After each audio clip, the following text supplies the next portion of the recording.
I don't even know where to start. So the iPad Pro 2021 scores a healthy 1716 on single core and 7253 on multi-core at the Geekbench synthetic benchmark, absolutely beating my 15-inch MacBook Pro with the Core i9 9980HK in it. And I am nothing short of stunned.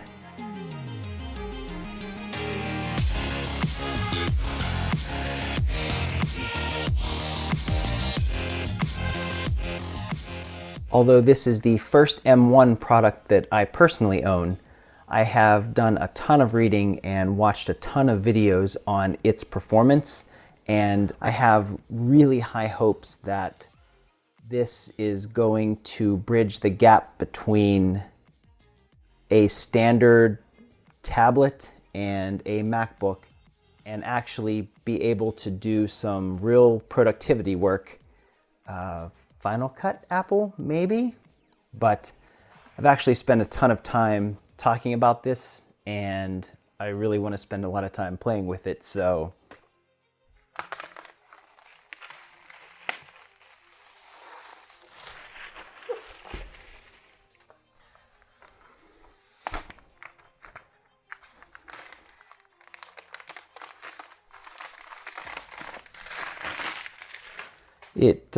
it really does look a lot like last year's.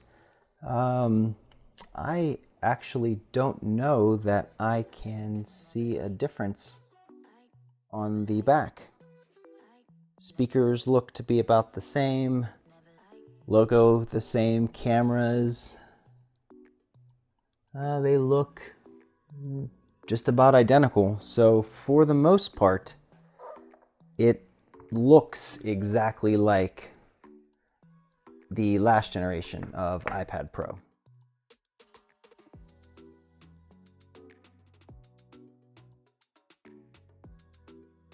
So this right here, this iPad right here, the performance is just out of this world. I have been using it, running tests, just playing around with it, and I am nothing short of amazed on the performance of this device. When I compare it to last generation's iPad Pro, the 4th generation, and even my 15-inch late 2019 MacBook Pro with the fastest processor that you can get in a MacBook at the time, I am nothing short of stunned.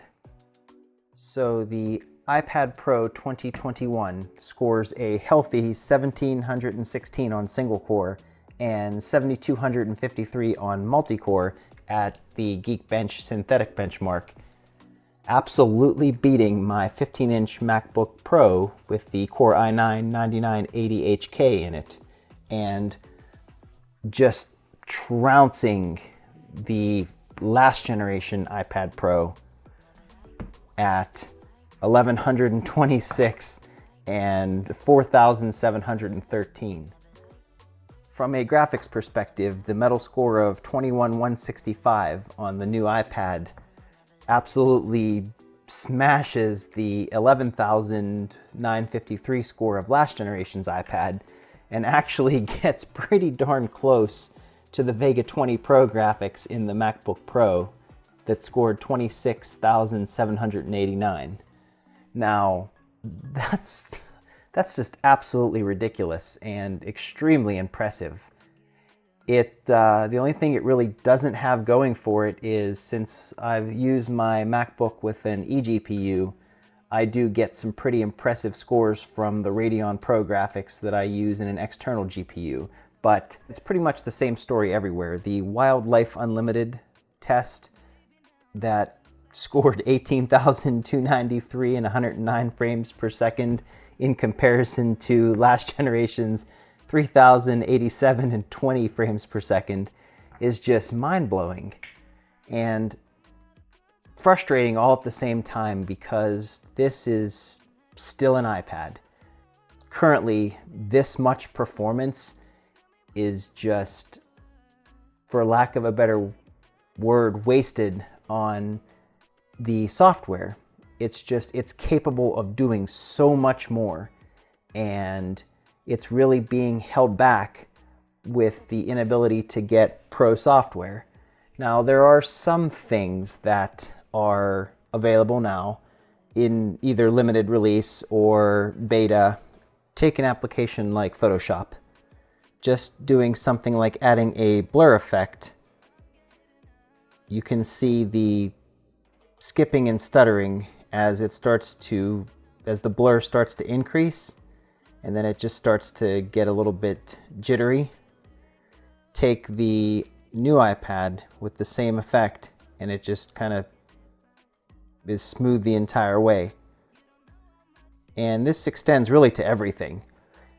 I exported an iMovie from not only both devices, but I compared it to the MacBook Pro as well, and it's impressive.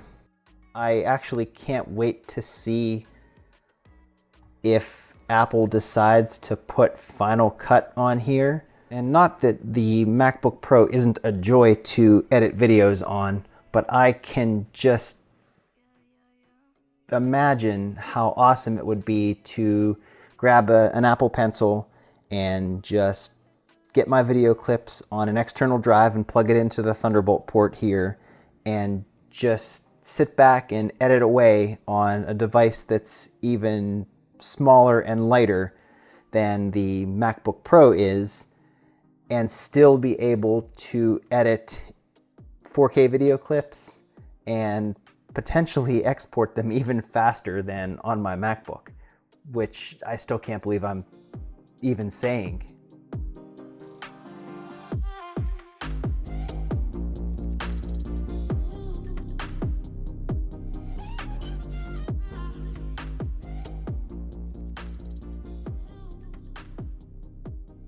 I don't know how well this is going to show up on video. I turned off all the lights just to try to capture it, but the screen on the new 12.9-inch iPad Pro is absolutely gorgeous.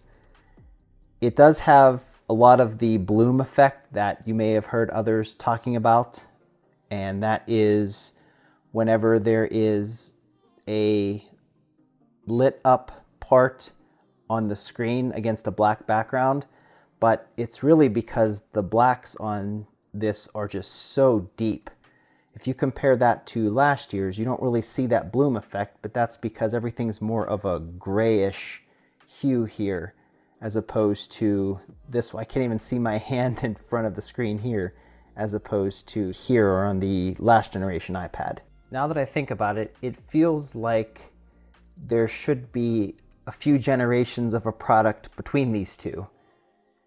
Something like upgrading from an iPhone 8 to an iPhone 12 Pro, where there were several generations in between, and if you used and upgraded to each one, you would have noticed a little bit better performance with each product along the way. But should you have skipped all that and went straight from 8 to 12, you would just see this huge performance gain and just improvement. And that's what this feels like. The fourth generation to the fifth generation feels like there is like the first to the fourth. And that's just, kudos, good on you, Apple, for coming out with a product like this.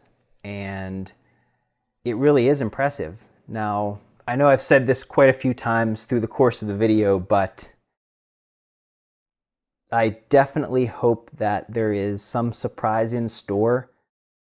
I'm not really sure how, from an implementation standpoint, it would work, considering that this is the only iPad with, well, this and the 11-inch with the M1 processor, and creating a new OS that ran different types of applications wouldn't necessarily work, because then it would simply cut off all of the devices before it, and that's just not Apple's style. So I'm not really sure if that will change on the OS level, or if maybe there'll just be a series of Apple Pro applications that would take advantage of the performance here. Something like, Final Cut in the App Store, which will work on older generations, but, get ready to be blown away and throw your MacBook in the garbage after you use it. That's all I have for now. As things are announced or any changes that come up, I will be sure to keep everyone posted, just to show a comparison on not only how this performs, but how much potential is actually here. And now it's just up to Apple to take advantage of it. Thank you everyone for watching, and I'll see you in the next video.